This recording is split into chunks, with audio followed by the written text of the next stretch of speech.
At that point, I was really desperate and willing to go to many months to stay sober. I I didn't know if it would happen. That like I was willing to say yes to things I had always said no to.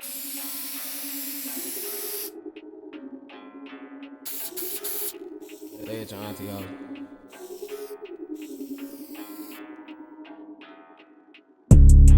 Uh, Today I have a very special friend. His name is David Vanderwell. Basically, I've had you on the podcast before during the pandemic when it was more of a generic setup, and now this is more professional. We're actually at one of David's sober livings. It's a non-profit sober living here in the greater Los Angeles area. It's on the west side of LA. It's called Awakening. This is the women's house. They opened this over a year ago. February of 23. Okay. And he also has another place that's men's house, which is also is in Beverly Wood, right? And welcome to the corner again, even though I'm in your corner. David's a dear friend. Let's talk a little bit about your past. You've been sober how long, first of all? It's 36 years in February. Oh, what is 6 years? And you got 36. 36 years, yeah. And how long have you been? I mean, how old were you when you got sober? 19. 19 years old. You grew up in LA, pretty much. Your whole life. West LA. West LA, Santa Monica. Okay. And did you have a good family system? Pretty good. Yeah. Yeah. Any brothers, sisters, anything like that? I'm only child. Well, I have a stepbrother and a stepsister now, but they didn't come in until I was a teenager. Okay. You were adopted? I was adopted. I remember you told me that, child. See, you still have somewhat of a memory. Special. And when you grew up, how old were you when you first started getting into drugs and alcohol? Or drugs? Like 12. 12, yeah. It's like a typical age for populations. And was it alcohol? Initially, it was alcohol and things in my mother's medicine cabinet. Within a minute, graduated to crack cocaine towards the end. Whoa, that's quick. Well, hold on a sec. Things in your mother's medicine cabinet, there were more clean drugs? Like benzodiazepines, medicine, Valium and Xanax. How old were you when you were messing around with those? Same age. About 12? Yeah. All right. I'm all 13. Did you mix the alcohol with the benzos? Sometimes unintentionally, sometimes intentionally. It was a major experimental phase. Really anything that would take me out. Okay. And give me that sense of living, I was down for it. Football.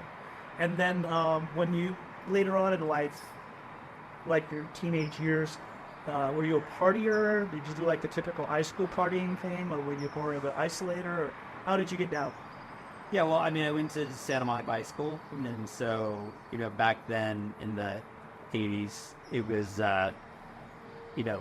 different than now. And there was a lot of going back and forth between Santa Monica and Venice, and Malibu. And there was a lot of partying. Well, it was a different time on the weekends. Yeah, exactly. And or during the week, to be honest. Right. Did you finish school on time? I finished high school. Yeah, that's it. And I did 1 or 2 years of college, but that was about as far as I got. Did you go to SMC? I did go to SMC. And that was after I got sober. Oh, okay. So there's the 1 or 2 years of college when you were not sober, or after? Both. So, when I got caught smoking crack as a senior at high school, my mother thought it'd be a good idea, so they sent me off to a college in Northern California to get away, because I was hanging around the wrong people. She didn't have the understanding that I was the wrong people. And so I went up there, and it didn't get better, and I ended up getting a DUI up there. Came back here for the summer, had to go to some 12-step meetings as a part of that DUI. Now, before you even went up there, we speak of crack. Did it start as cocaine, as in like doing lines at both? Yes. Then how did it become crack? How long were you doing coke until it became crack? Started doing, powder cocaine probably like 14, 15. That's pretty young, I could say. How did a 14 or 15-year-old get his hands on coke? Was it like a common thing here in the area? Yeah. People were doing it that young. I mean, there's actually kids that find me on TikTok that tell me they have coke and they tend to they're under 18. So I'm like, 9th, 10th grade. That was coke back then was known to be like the rich man's drug. Meth was kind of the poor man's drug. well, it was Santa Monica and Allen, so Right. I probably wasn't affording it as much as The people around you that had it. kind of some others. Yes. It was, but I mean, I would drink and do coke, smoke. I was down for pretty much anything. But if I was able to choose, it would be, vodka or what the hell. Okay, so then, do you remember, can you recall the first time that crack was introduced to you? Did somebody have some crack rock and said, this is coke, but it's in a smokable form? Do you remember that time? I do. It was a friend's sister's apartment on Venice Boulevard, and we went up there, and she called it out, and like posting, they didn't really hesitate. No fear. I mean, you were already into the boat, so why did that Which I was probably somewhere around my junior year of high school. Yeah. So 16, 17. Yeah. And then, so we tried it, and I mean, honestly, from the moment I tried that, I was like, I want to do this every day. And It's a highly addictive drug. It pretty much captivates the brain. Short-lived, yes. does not last long. Yeah. And you just want to do more and more. Yes. I was pretty much And we didn't. And that's when Mom stepped in and said, we're going to send you away. I got caught towards the end of my senior year in high school. And I think one of the kids I was doing it with, their mother called my mother and then ordered me, and I walked to it. But it was, so I went up to California, just drank and smoked pot and did other things, but didn't do cocaine again. Did you not do coke because you thought that could be a problem if you do that, so I'm going to put that aside, just party like this? Part of it was money, and part of it was just, that like it got bad. I mean, I think God's tax was like 45 pounds. By high school graduation picture, I looked like I'm a doctor.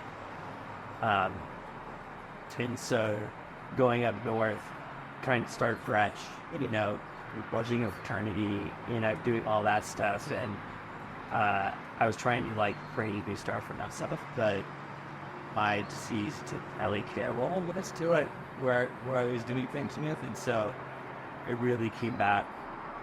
And I think the reason I got the DUI was because, I didn't have the crack cocaine anymore, so I was just drinking all the while. So the DUI was from drinking? Yeah. So you remember the AC? It was 0.23, but that was 2 hours after I was arrested. But, I mean, that's high. So I was saying it was probably over 0.3. Way more than that, probably. When I was driving, and I damaged 5 cars. The one I was in, Did it third parts? one was parked. And the rest were moving The cars? rest were moving. I was trying to get off campus, and I never made it completely off campus, which, since I was out in blackout, that was probably a good thing, because I got it cut out for people that a lot, because I had. Were you underage? I was under 21. Under 21, that's what I mean. Yeah, I was over 18. I was in. So you weren't allowed to be drinking, right? Oh, no. But everybody that was my age was drinking. Well, what was the outcome of that? I got arrested. I could have just gotten off with a fee and community service, but I thought the community service was beneath me. I didn't want to sweep the freeway, and so I didn't do any of that. And so they didn't take kindly to that and incarcerated me for, it turned out to be 5 days. Okay. And then after that? After that, I was not going to be asked to come back to that college, because I was on the front page of the newspaper. I love that newspaper there. Right. And so I came back to LA, got a job, went to some 12-step meetings. I'd never been to 12-step meetings. I had been to I heard about alcoholism, and really I wouldn't focus on it. I didn't know about being an alcoholic. I didn't understand what that meant. Right. I just knew I needed my medicine, the clutch and everything, basically. And so when I first started going to 12-step meetings, really from the first meeting, I was like, I'm definitely an alcoholic and a drug addict. And it was no question. That was kind of a gift. Like, there was no illusion. Like, maybe I am, maybe I'm not. Like, I immediately identified with everything that they were saying. I didn't have any hope it would get better or that I would stay sober, but I did immediately understand that was what it was. Were you 18 or 19 during that time? That initial time I was 18. And you got sober at 19? I stayed sober at 19. I got sober at 18. Oh, you got sober at 18. You stayed sober at 19. How did your young self, even because you said you weren't sure if you were going to stay sober, Right. how did your young self come to the conclusion that you want to actually stay sober 100%? Which I mean, initially I didn't. I was just fulfilling what the court was obligating me to do, which I think at the time was like 12 centimeters over a 3-month period back in. And going to DUI, which was like red asphalt, less than 10, you watch your cat. Where were you living in? I remember red asphalt. Where were you living at that time? I was living in Studio City at my mother's. Okay. So it was a sober living room. I was down. Yeah. And then you stayed sober. I What made you decide to stay sober? think probably because I knew there was something about it that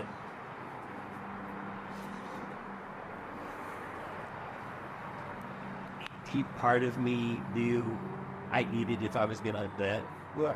But I think that I was I was definitely less than zero. I mean, that was like my life. And so I knew I was kind of on a death path. Right. If I So your young self knew your condition. I did once I started going to meetings and when guys sponsor her and would work for the staff, something like I did get that was me. But I still didn't really think I was going to stay single and just think that was probably me. How long into your recovery did you know that you were to stop? Did you remember? Well, I stayed sober for about 6 months. But the last 4 months of that 6 months, I was definitely not doing things you would call sober behavior. Right. And doing a lot of really debasing, self-deprecating, illegal things that I was doing towards the Bad behaviors. very bad day. Behavioral relapse. For sure, behavioral relapse. Right. And then on New Year's Eve, I ended up drinking. But and then I ended up driving across country to New York or to Washington D.C. initially. Or to New York, and then we finally got sober in New York. Oh, is that what you As we were 80. And So 88 is your sobriety. That's where February 23rd, 1988. Yeah. And at that point, I was really desperate and willing to go to many months to stay sober. I didn't know if it would happen, but like I was willing to say yes to things I had always said no to. Got it. Okay, so it was from there that you actually stayed sober. Yeah. And I was 19. Now, over the years, have you got struggles in recovery? Sure. Anything that ever made you feel like to lead you back to a drink or a drug? At about 10 years sober, I included a relationship before my recovery and wasn't really working in a program, wasn't being service-side. There wasn't really made money, property, and health stage in that relationship, my primary focus. Sure. And I lost that conscious contact with a higher power, and when that relationship ended after about 6.5 years, I definitely got to work on really obsession emergency with trying. And it really wasn't about the relationship. It was that I had put all those things before my recovery. When they say, whatever you put before, however you might lose somewhere, including your recovery. Sure. And so that's the closest I think I've really wound to like actually. But you didn't throw it all away. You do better. I like, they say if your ass falls off, you put it in a paper bag, you can bring it to a meeting. Right. That was pretty much what happened. And I was like, a sad sack at meetings, crying about my horrible life of like 10 years sober. And I had to do all the same things I did in my first year. Bad basics. Yeah. And I swore that I would never put anything or anybody at it. And that's what you did. And I have. Now, over a period of time, you never went to sober living yourself, right? No, but I had a very involved sponsor my first 2 years of sobriety. Yeah. And so I would say he was like a one-man sober living, because I moved in to his apartment, because he had a 2-bedroom apartment, at about 90 days sober. Sure. And I lived with him until I had about 2.5 years. So, yeah. You were chores involved. There was Tolstoy writing. My mother wasn't allowed to talk to me directly about finances. She had to go see him. Even you? Yeah. Well, and there were a lot of rules of things I had to do on a daily basis. I went to 2 to 4 meetings a day. I had to have at least, 5 commitments a week. I had to, every day the conversation with my sponsor was like, what meeting did you go to? Who shared? Did you share? Did you get a newcomer's phone number? Did you call them? What fellowship did you do afterwards? But that was every day. And so for me, in New York, they have this term MOCUS, mind out of focus. That was absolutely me for the first 90 days. I was adamant. And I didn't know how to live our life sober without drugs or alcohol in me to function. Okay. And we and Ritualized Steps and the fellowship taught me how to do that. So I think around the time that I met you, which probably has been about 8 to 10 years, I believe there was a certain meeting that we were at. We probably had seen each other more in passing before that, but we got to know each other more. Well, there was a particular group that I know was another. I think there was a particular group that they were into behavioral modification type of sober living. Is this something you were involved with before with that group? I had sponsored a couple of people From that group. And really kind of fell in love with the process that they had going. Right. Because it was also a year plus long, highly structured, step-based process. And it was more similar to how I got sober. And the sense of community and connection, holding each other accountable on a daily basis was what I needed to get sober. And I saw them doing that. And it was really attractive to me, even at the time I was like in LifeWorks. And I was no longer seeing that in general in AA and in the fellowship as much. Right. And so I was really attracted to a group that was very dedicated to recovery. Yeah. Yeah, and that's the type of home that I got sober in. It was a very strict recovery home that came with lots of love, but a lot of accountability. And so they mold your covers. As a matter of fact, that very group, I think I remember speaking there once, and after I gave a 15-minute talk, suddenly it opened up and somebody was asked to share, and that person said something, and all of his peers started questioning them and saying, what's really going on? And then I thought, wait a second here. This feels like this guy's getting groped. This is like, I know what this is right here. And I was like, is this an AA meeting or is this like grouping somebody? But I liked the way they did it because it was with brotherly, harmonious love, but also no bullshit. Like it wasn't like they weren't gonna coddle or sugarcoat anything. And I really liked it. I was like, this is impressive. And then later, as I went to that same meeting a few years later, that's where I saw you. And so since that, I've gotten to know you even more. And you opened a men's house, which is called Awakening. Not Awakenings. There's Awakenings at Treatment Center in Los Angeles. This is Awakening, and that was a men's house that you opened in Beverly Wood, Cloverfield on the west side of LA. Now, this, from the very gate, from the start, is a non-profit home, correct? Yeah, so The other sober living that we were talking about, maybe that for-profit sober living, and it evolved out of a bunch of other for-profit sober livings that were really structured. And my thought when that closed after 20-something years, along with some alumni from that sober living, was, that it would be great to do something like that, but that's not processed where people can't afford to go to sober living, but desperately need it, maybe even more so at that point. With that type of structure to be offered. To have that kind of structure as a nonprofit with no barrier to access based on funding. And so we formed a nonprofit and recruited a board and got a house and opened it in July of 2016. To raise funds through donations and things? Private donors and fundraisers. Okay. And then you opened that house what year?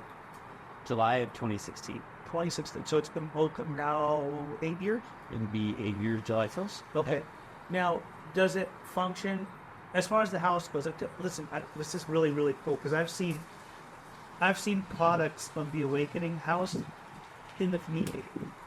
People that told me that's where they got their life back, and they have long-term sobriety. So personally, I very much believe that these types of sober living homes definitely, there's a higher success rate than relapse rate if people really submit to what's happening within those homes. Now, when you did it, and I've gone to many of your events, it's always a good place to go and be amongst other peers, because most of the people are very like-minded that I see that are from the community, and you see the families of the residents, and you see the former residents that have completed the program that still come back and give back to the home. There was something that over the years was, I think most people would find challenging to do, but you pulled it off, and that was the Open Risk Women's. This is another division of Awakening. This is the Women's House, right? Yeah, it's the same organization. It's just for women instead of men. Same set of rules? Same set of rules. Gender specific. So I would say, there's something we had to make gender specific for women. Or what is how to say this? How do the women respond to the types of rules that are in those homes? It's been, open for how long now? I think it was a year in February. Year in February, a little bit. And interestingly, I would say to Women's House, the women tend to buy in quicker and deeper and connect more deeply with each other quicker. I see that in my homes too. I would say. But there's different issues, because I would say, a lot of the women come in with child reunification issues, either legally or otherwise. Yes. Come in with drug and alcohol related offenses where they have open cases. Women tend to hang on longer in their family system. Sure. And so that age tends to skew about 5 to 10 years old in the men's house. Our first graduate is 55. And our second graduate's in their 30s. So, whereas I would say 40% of the men's house are more transitional age youth, 18 to 26, will come in. Same with our alumni from the Vets House. So it like I said, it tends to skew as 5 to 10 years younger overall. But the women will just as committed and down with trying to find a long-term solution as the men are that come in. And it's a year plus long commitment. They're not working or having a cell phone or computers for the first 6 months. So, for people to willingly want to do that, their, disease has had to progress to a certain point where they're available for that experience. Then can you explain why there's no phone for the first 6 months, just for people that question? We have a house phone, so they can still communicate with family members. I think a lot of people come in with issues with social media addiction, gaming addiction, sex addiction, all of which are major distractions triggered by smartphones. Right. And so being able to disconnect from all of that or really make your recovery primary focus and connecting and developing community with other like-minded people also trying to do that, we think creates a safe kind of sanctuary environment for people to really incubate and be able to rebuild their sober lives from the ground up. And I think if you talk to any of our alumni, they would say that experience was really transformative for them in a way that they had not experienced. Now, when people do come into your house, as far as when they've gone through a certain criteria at the time of working on themselves in the recovery aspect, when it comes time for them to get jobs, it is encouraged to get a get-well job rather than a career job at first. Is that correct? Yeah, I call it being a sober job, but it's, yes, because I think, for a lot of people, even if they've had careers and jobs and levels of success prior to getting sober, they always had their medicine to help them cope with the stressors of being in that career job, which was often their very choice. Right. And we become a pressure cooker where the stress and the anxiety would be soothed by the drugs and the alcohol. And so as they're in their first year of sobriety, in the process in the house, certainly in the women's house being a very, sister's keeper type of environment. Yes. It has its own level of stress because they're learning how to be accountable, and to let themselves be held accountable and to be accountable to each other in a way that is often very different than what their lives are like before they take to the house. Yes.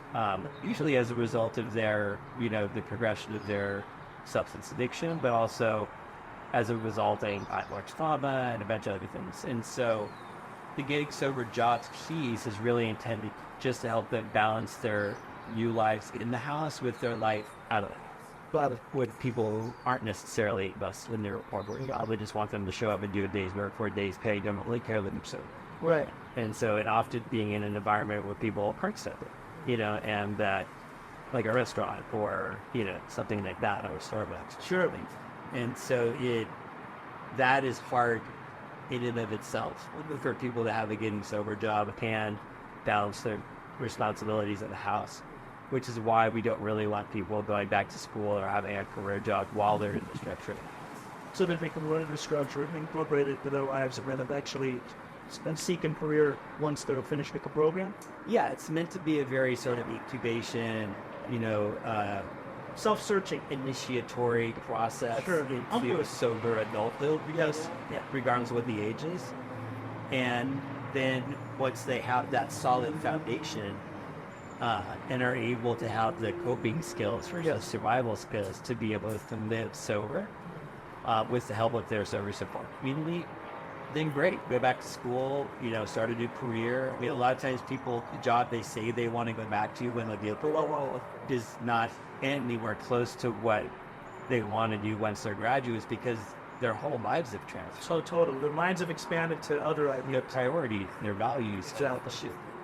Mine certainly did. When we're doing sober, they say, make a list of things that you wish to have within year one. Right. And I put a lot of material, I've been just the things on there. Right. And by year one, after going to my whole recovery classes, I was on I did a list of things I wanted in a year. Sobriety, gave it to my sponsor in an envelope, and he had me open it a year sober. And the things I had on there were so surface level, right, low ball things, or things that really didn't matter to me in the same way I thought they did. Yeah. I hardly really even related to them by the time I got a year sober. So again, that's I think common for people if they stay sober and really transform in a way that can be sustainable long term, which is always hard. So being a nonprofit organization for people who are less fortunate and couldn't afford to come to a highly sculptured home, whether it be in the women's or men's house, how hard is it to get into the waiting? I know there's probably a screening process, but do you guys run full usually? So we opened the women's house in February of 2023. Yes. I would say it filled up, the 12 beds we had originally filled up by June. Wow. And I would say that we've been mostly full with a small waiting list since then. And then in February of this year, we added 2 beds. So we now have a capacity of 50 beds. Close to bed. We're full from that. But, not everybody's down for a year plus life process. So I would say at least once a month, somebody's going to be leaving. They've got enough. Or they've got things to do too.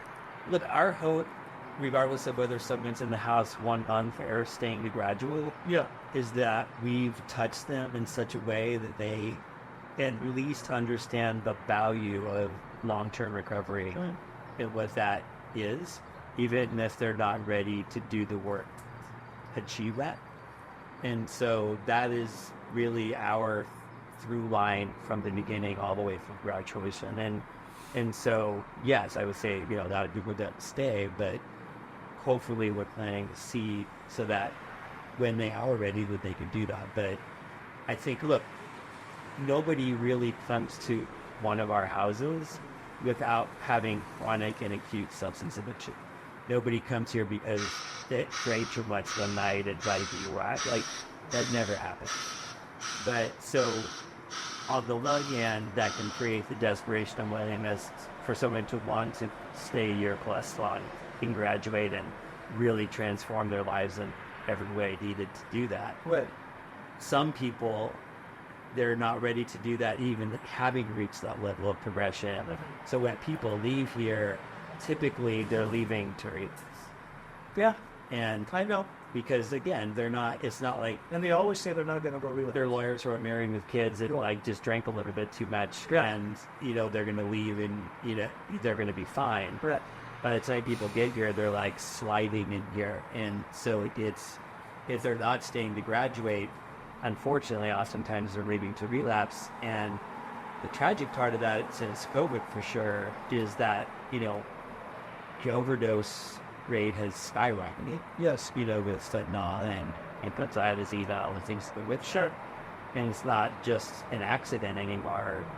I would say a lot of the time, both at Ellen and Eileen's house, fentanyl is someone's drug of choice. It wasn't that it was actually accidentally in their meth or accidentally in the heroin or, in a pressed benzone pill or something like. Or their cocaine. Or their cocaine. Yeah. Or marijuana. Or meth, yeah. Or marijuana, yeah. And they're now spraying marijuana in the parks. And so they're choosing to do it. And so it is far more the consequences of relapse and just cut rate outputs about that are just completely different and verifiable. Way different. Yeah. And we've had a lot more overdose, relapse/overdoses result in death after somebody leaves than ever before. You're right. Because I see it all the time. Because of that. Yeah. They didn't intend to, but they, put their hands on the wrong thing. There was one guy, he was 27 years old, from Texas, married, had a 3-year-old son, college jock, just an alcoholic, had some marriage issues where the wife was going to be filing for divorce and wanted to go to the individual. And we tried to talk to him, at his house. We tried to talk to him in the office, talked to him for a couple of hours, and he was like, you people need to do this. You guys are drug. The same for me. I'm just an alcoholic. Yeah. Like, I'll be fine. I know how to do this. 72 hours later, he's dead. Because of an overdose. We found out 4 months later it was because of an accidental fentanyl overdose. This guy was an alcoholic. He was an alcoholic. He was drinking. He went online to get some Xanax to go with the alcohol. Which was not real. These Xanax had some Xanax in it, but also had a lot of fentanyl in it. And in the autopsy that came out 3 months later, he died of fentanyl overdose. And he was fascinating that even the alcoholic could have just submitted to recovery and got his life out, but that's the way the cookie for a really sad situation. And it was, and it really just put the exclamation point for people that, like, the climate is just not the same. Well, it's it used to be. Perhaps the word of waiting. To me, also put the exclamation point on how important a long-term recovery modality is in this time. Sure, because it gives people the time to fly out and build a foundation where they don't need to retrigger. You're right, you do. I've actually got guys in one of my houses that have 2 years sober, and they've come to me together. 2 guys, they're like 2 peas in a pod, really big dudes. And they're like, what do you think about it if they go back to your city? This is like 2 months ago. I said, I think its time has come, definitely. I'm comfortable. You have my blessings if it's you two together. And then I said, so when are you guys moving out? Like next month? They said, no, not till December. we'd have to save our money to be able to do this. I'm like, okay, makes sense, good. Keep doing what you're doing for your recovery while you're here. So you're right. The longer, the better. You know, I believe in at least 1 year to be this out. Might give for 2 years, I would. But Yeah. like a year is, you know, usually they'll graduate between 12 and 14 months if they're staying to graduate and they've gone through the process successfully. And then it takes about another 2 to 4 months since they have that full-time job to save up enough money to move out. Yeah. And a requirement of graduating is that they agree to move out with another graduating resident or a lot. Yeah. And so it's because the second year can be more difficult than the first, but just in different areas. We get it for us. And so that's really been, and look, 70% of our alumni have stayed sober since they graduated. 80%, even if they've relapsed, 80% have over a year or so. Good work. So for us, that focus is on. Sounds like lots of seeds are planted over there at Awakening. I'm very proud of the work that you do. I value you as a friend in recovery. And I know you're always doing great things and you're going to continue to do so. We try. I mean, I'll say, it's, the climate right now is really more focused on harm reduction, which is, there should be a focus on harm reduction. Sure. But at the same time, there is zero public funding available. So what the county and the state call drug-free recovery has. Yeah. Meaning if, we don't allow people to come in who are taking Suboxone and methadone, there is no recovery housing or they won't support it. Medicaid funding for recovery housing that is called drug-free. Imagine if we get to there, Dave.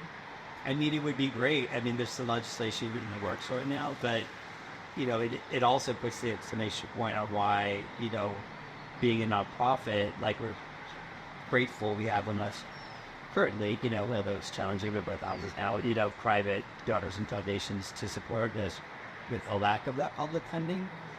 But what I'm lobbying for with the county, with the state, and with health and others who are like-minded is it shouldn't be a $0. Right. It's always said. Yeah. I'm not saying that the majority should be available.